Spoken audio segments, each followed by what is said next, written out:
Изначально в повестке дня 33-й сессии Госсовета главным вопросом значился бюджет предстоящего года. Но, как и ожидалось, сегодня на первый план вышла тема преподавания государственных языков.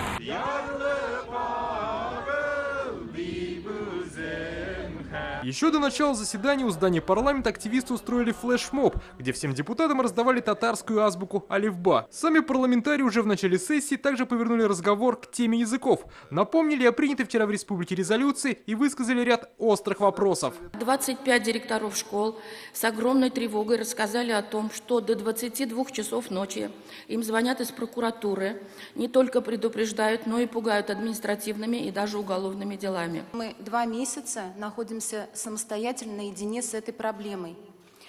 И какой был вот такой серьезный повод для того, чтобы коренным образом в течение недели изменить полностью все то, что у нас сложилось в образовательных организациях на протяжении многих лет. Фарид Хайруллович, надо все-таки выяснить, где мы допустили ошибку и кто в этом виноват. Понятно. Поэтому я бы хотел и прокуратуру послушать, и образование хотел послушать, Фарид Хайруллович. Почему наш закон не работает? И как получилось так, что в нашем законе об образовании, об обязательном изучении нет ни слова? Всем этим назревшим проблемам хотели посвятить отдельный вопрос сессии. Но взявший слово Рустам Минниханов призвал не нагнетать ситуацию и спокойно в конструктивном рабочем режиме завершить начатую в республике работу. Мы зашли чересчур далеко. Мы вернулись в 90-е годы.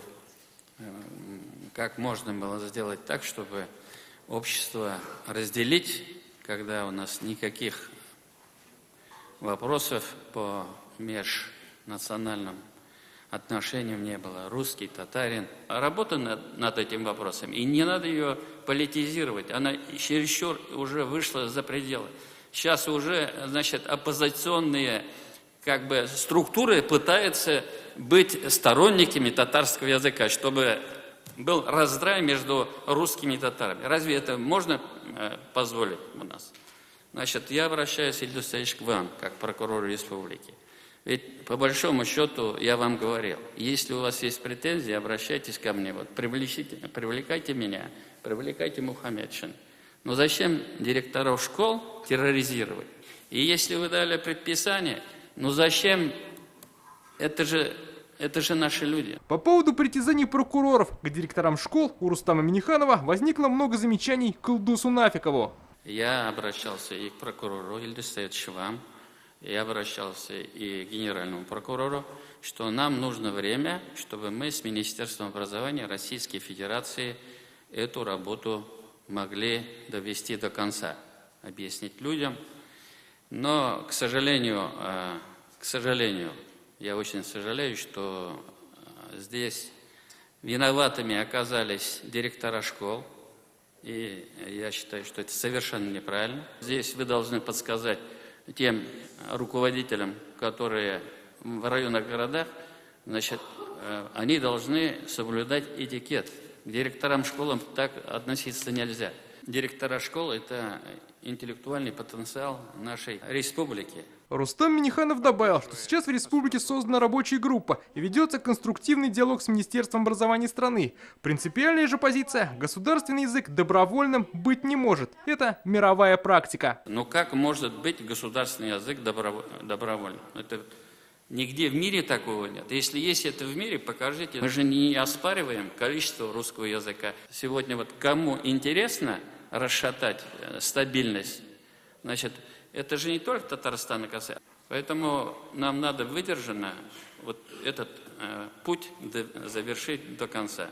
Значит, и тем самым главное – обеспечить стабильность. В свою очередь Ментимир Шамиев заметил, все вопросы можно отрегулировать к следующему учебному году. А сейчас не стоит ломать то, что до этого работало более четверти века. 25-летие Конституции Татарстана в этом году.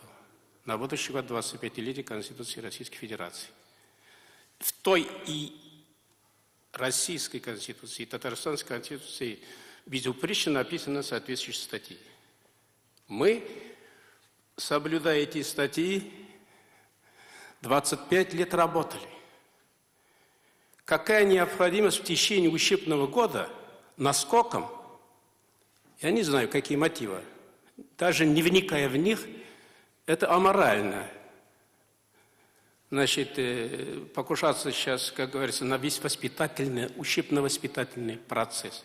Все расхождения с федеральными нормами в Татарстане собираются урегулировать в ближайшее время. И уже на продолжении этой же 33-й сессии обстоятельно обсудить, что удалось сделать. Дмитрий Арин, Андерсен Тальцев, ТНВ, Казань.